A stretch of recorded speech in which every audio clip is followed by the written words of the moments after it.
जीवन में असंभव कुछ भी नहीं है। जब जागो तब सवेरा होता है। अगर आपको यह लगता है कि मेरे जीवन में बहुत से बुरे काम किए हुए हैं और अब इन गलत कामों को सुधारने के लिए कोई भी विकल्प नहीं है, तो आपको गौतम बुद्ध के जीवन की यह कहानी एक बार अवश्य सुननी चाहिए। तो चलिए कहानी को शुरू करते हैं। एक दिन गौतम बुद्ध श्रावस्ती के एक गांव में भिक्षाटन के लिए पहुंचते हैं। जब गांव में प्रवेश करते हैं तो देखते हैं कि पूरे गांव में सन्नाटा छाया हुआ है। दूर दूर तक कोई भी व्यक्ति नजर नहीं आता। बुद्ध उस गांव के पहले द्वार पर जाते हैं और कहते हैं कि भिक्षाम देहि, परंतु भीतर से बाहर कोई नहीं आता। बुद्ध दूसरे द्वार पर जाते हैं परंतु कोई दरवाजा नहीं खोलता। तीसरे द्वार पर जाते हैं परंतु उस द्वार से भी कोई व्यक्ति बाहर नहीं आता। फिर अचानक से एक दरवाजा खुलता है जिसमें से एक व्यक्ति बाहर निकलता है।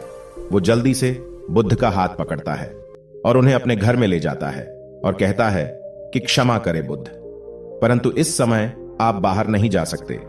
उंगली माल को श्रावस्ती की सीमा पर देखा गया है। सभी गांव वाले डर के मारे अपने अपने घरों की खिड़कियां और दरवाजे बंद करके बैठे हुए हैं। बुद्ध उस व्यक्ति से पूछते हैं कि कौन है ये उंगली माल और उससे इतना भय क्यों है। वह व्यक्ति कहता है कि उंगली माल एक राक्षस है। उसे जो भी मनुष्य मिलता है, बच्चा, वृद्ध, स्त्री, पुरुष, यहां तक कि सन्यासी भी, वो किसी को भी नहीं छोड़ता। बुद्ध उनसे पूछते हैं कि वो धन के लालच में ये सब करता है क्या। वो व्यक्ति कहता है कि नहीं, उसे धन का कोई लालच नहीं है। वो जब भी किसी आदमी को मारता है तो उसकी उंगली काटकर अपने गले की माला बनाता है, इसीलिए उसका नाम उंगली माल पड़ गया है। और यह भी सुना है कि जब उसके गले की माला में 100 उंगलियां पूरी हो जाएगी तो उसकी विनाशक शक्तियां और भी ज्यादा बढ़ जाएगी। बुद्ध कहते हैं, आभार हो आपका जो आपने मुझे उसके बारे में बताया। फिर वो व्यक्ति बुद्ध से कहता है कि कृपा कर आप बाहर न जाइए, क्योंकि वो आप पर भी वार कर सकता है। बुद्ध कहते हैं, भय से अपनी राह छोड़ दूं, ऐसा मैंने कभी नहीं किया। मुझे भिक्षा मांगता देख जन जन के हृदय में उंगली माल का भय कम होगा। फिर वो व्यक्ति कहता है, नहीं बुद्ध, आप मत जाइए, वो बहुत ही ज्यादा खतरनाक है। बुद्ध कहते हैं कि वो खतरनाक नहीं बल्कि वो दुखी है और मुझे उसके पास जाना होगा क्योंकि उसे मेरी आवश्यकता है। इतना कहते हुए बुद्ध उस व्यक्ति के पास से चले जाते हैं। कुछ दूर चलने के बाद बुद्ध वन में प्रवेश करते हैं। वन में चारों ओर एक सन्नाटा छाया होता है। दूर दूर तक न तो कोई मनुष्य न कोई पशु पक्षी दिख रहा होता है, परंतु गौतम बुद्ध अपने मार्ग में आगे बढ़ते रहते हैं। अचानक बुद्ध के सामने उंगली माल आकर खड़ा हो जाता है। उसका रूप इतना डरावना है कि कोई भी व्यक्ति उसे देखकर ही भयभीत हो जाए। उसके गले में उंगलियों की माला होती है। चेहरा और हाथ रक्त से सने होते हैं और शरीर बलशाली होता है। उसका रूप इतना भयानक होता है कि किसी भी साधारण व्यक्ति के प्राण तो उसे देखते ही निकल जाए, परंतु बुद्ध पर उंगली माल के डरावने रूप का कोई असर नहीं होता है। बुद्ध कुछ क्षण तक शांत मुस्कुराहट के साथ उंगली माल की तरफ देखते हैं, फिर उसकी बगल से निकलकर अपने मार्ग में आगे बढ़ जाते हैं। बुद्ध को ऐसा करते देख उंगली माल को यह समझ नहीं आता है कि उसके साथ ये हो क्या रहा है। वह मन ही मन सोचता है कि मुझे देखकर लोग या तो भाग जाते हैं या मुझे देखकर मर जाते हैं या मुझसे अपने प्राणों की भीख मांगने लगते हैं। मैंने कई सन्यासियों को भी मारा है, परंतु मैंने आज तक कोई ऐसा व्यक्ति नहीं देखा जो मुझे नजरअंदाज करके अपने मार्ग में आगे बढ़ जाए। या तो इसने मुझ पर ध्यान नहीं दिया होगा या फिर हो सकता है कि यह देख ही ना सकता हो, परंतु मुझे इससे क्या मतलब, मुझे तो अपने गले की माला पूरी करनी है। उंगली माल बुद्ध को आवाज लगाता है, ए साधु रुक। फिर भी गौतम बुद्ध उंगली माल को नजरअंदाज करते हैं और अपने मार्ग में आगे बढ़ते रहते हैं। उंगली माल बहुत ज्यादा क्रोध में बुद्ध को आवाज लगाता है, ए साधु रुक। फिर भी गौतम बुद्ध उंगली माल को नजरअंदाज करते हैं और अपने मार्ग में आगे बढ़ते हैं। उंगली माल तीसरी बार ज्यादा क्रोध में होकर आवाज लगाता है, ए साधु रुक। बुद्ध रुकते हैं। उंगली माल बुद्ध के पास जाता है और कहता है कि मेरे आदेश देने के बाद भी तू रुका क्यों नहीं। फिर बुद्ध कहते हैं, मैं तो बहुत पहले ही रुक चुका हूं, तुम ही चलते जा रहे हो। उंगली माल यह समझ ही नहीं पाता है कि बुद्ध क्या कह रहे हैं, परंतु वो इतना जरूर समझ जाता है कि सामने खड़ा व्यक्ति उससे थोड़ा भी नहीं डर रहा है।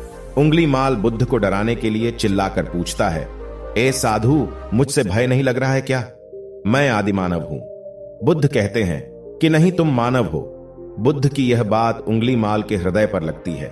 पहली बार उसे किसी ने मानव कहा था, परंतु वो इस बात को नजरअंदाज करने का प्रयास करता है और बुद्ध से पूछता है कि ए साधु, तूने ये क्यों कहा कि तू कब का रुक चुका है, जबकि तू तो चल रहा था, और तूने ये क्यों कहा कि मैं नहीं रुका।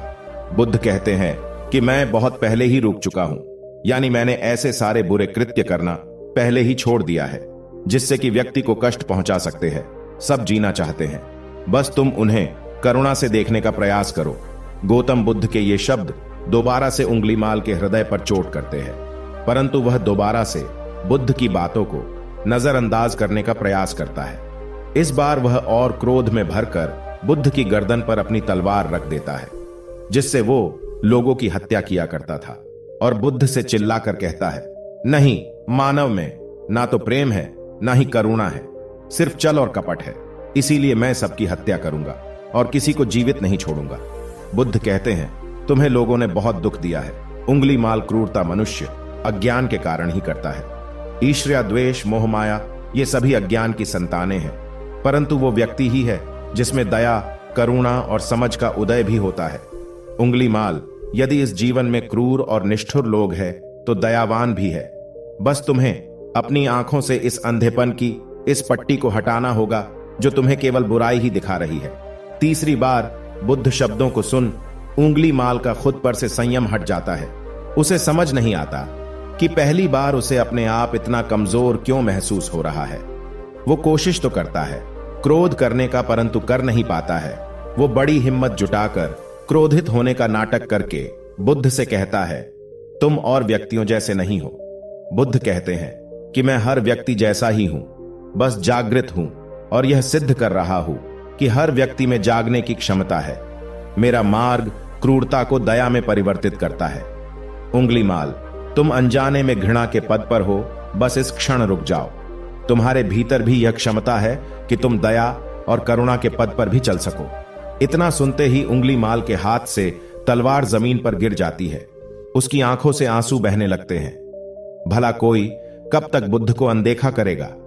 उंगलीमाल रोते हुए बुद्ध से पूछता है कि क्या आप वही हैं जिन्हें लोग बुद्ध कहते हैं, जो लोगों को मुक्ति के मार्ग पर चलना सिखाते हैं। हाँ, मैं वही हूं, मैं तुम्हें मुक्ति के मार्ग पर ले जाना चाहता हूं। फिर उंगलीमाल कहता है, परंतु मैं अब बहुत दूर निकल गया हूं। मैंने बहुत हत्याएं करी है, बहुत पाप करे हैं। मैं अब चाहकर भी वापस नहीं लौट सकता और मेरा वापस लौटना अब असंभव है। बुद्ध कहते हैं कि असंभव कुछ नहीं है, जब जागो तब सवेरा होता है। उंगलीमाल कहता है, मैं अब पुनः जीवन की ओर नहीं मोड़ सकता, बहुत देर हो चुकी है। बुद्ध कहते हैं, तुम में इतनी चेतना है कि तुम जानते हो कि जो तुमने अब तक किया है वह बुरा था। इसका अर्थ यह है कि तुम जानते हो कि क्या अच्छा है और क्या बुरा है। उंगलीमाल, जिस दिन से तुमने अच्छा कार्य करना शुरू कर दिया, उस दिन से तुम्हारा एक नया जीवन शुरू हो जाएगा। फिर उंगलीमाल कहता है, मैं कितने भी अच्छे काम कर लूं, परंतु लोग मुझे उसी दृष्टि से देखेंगे और मुझे चैन से जीने नहीं देंगे। बुद्ध कहते हैं कि उंगलीमाल, यदि तुमने हिंसा का मार्ग छोड़ा तो मैं तुम्हें मार्ग दिखाऊंगा और तुम्हारा संरक्षण करूंगा और तुम्हें लोगों की घृणा से बचाऊंगा। बस पहला कदम तुम्हें ही उठाना होगा। उंगलीमाल पूछता है, क्या यह हो सकता है? बुद्ध कहते हैं, अवश्य हो सकता है। उंगलीमाल रोते हुए बुद्ध के चरणों में गिर पड़ता है और कहता है कि मैं आपको वचन देता हूं कि मैं सारे बुरे कृत्य करना छोड़कर और आपके पीछे करुणा के पथ पर चलना सीखूंगा। कृपा कर आप मुझे अपना शिष्य बना लीजिए। बुद्ध कहते हैं कि मैं किसी को अपना शिष्य नहीं बनाता, बल्कि व्यक्ति स्वयं मेरे संग से जुड़ जाता है। उंगलीमाल उसी समय बुद्ध का भिक्षु बन जाता है। इस कहानी से हमें यह सीखने को मिलता है कि लोग सोचते हैं कि उन्होंने बहुत सारे गलत काम किए हुए हैं, अब इन गलत कामों को सुधारने के लिए और कोई भी विकल्प नहीं है। इस पर गौतम बुद्ध कहते हैं कि चाहे अपने अब तक कितने भी बुरे काम क्यों न किए हुए हैं, लेकिन अगर आप एक विचार को अपने मन में लाते हैं कि अब मुझे कुछ सही करना है, तो वही विचार आपके रूपांतरण का कारण बन सकता है। पर सबसे जरूरी बात यह है कि आप पहला कदम उठाने के लिए तैयार है या नहीं। दोस्तों, यह कहानी आपको कैसी लगी, हमें नीचे कमेंट बॉक्स में कमेंट करके जरूर बताएं। धन्यवाद।